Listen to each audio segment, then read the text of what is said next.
He fell into a nest of vampires, moments away from being torn apart. Just as death closed in, the vampire queen appeared. She fixed her gaze on him. Then she extended her claws, sliced open an artery, and let her black blood drip into his mouth. In an instant, power surged through him. He moved with unnatural speed, could turn humans into puppets, and even broke free from the ancient curse of sunlight, becoming something entirely new. To repay the queen for giving him a second life, he abandoned his faith and led a vast vampire army against human civilization. But to strike without warning and secure victory, he needed to lure away the demon hunters before reaching the holy city, including the very commander who had once abandoned him in that nest, me. Before I joined the order, I had entrusted my wife and daughter to a brother-in-arms. That decision made them targets. My stepbrother was saying grace before dinner when he felt the ground tremble. He went to the window and saw it, the vampire army at the city gates. He sealed the steel door and pulled out a Gatling gun. My wife shoved the table aside, opened the cellar, and pushed our daughter inside, whispering for her to stay silent. The moment her words faded, the cross fell.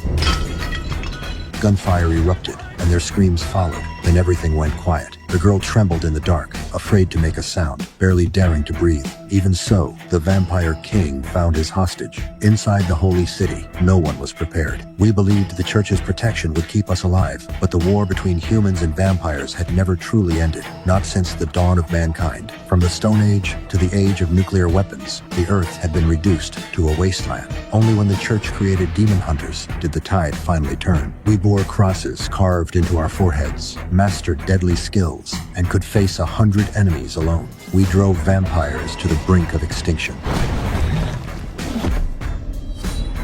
After the war, the survivors were exiled to isolated zones. Once the crisis passed, the church grew wary of our power. They disbanded the order, smeared our names, and cast us aside. Once honored warriors became outcasts. I had given my life to the church as its strongest hunter, only to be repaid with suspicion and contempt. When I confronted a priest, he told me the war was over, that questioning the church was betrayal against God, and ordered me back into silence and discipline. I left, frustrated, only to notice a man following me.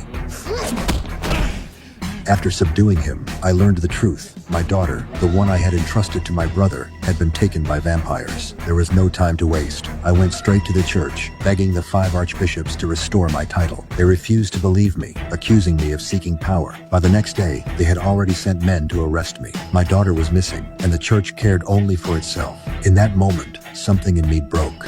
Don't do anything foolish. Remember your vow. To go against the church is to go against God. I go against God. I tore off my rosary, renounced my loyalty, and struck down the guards.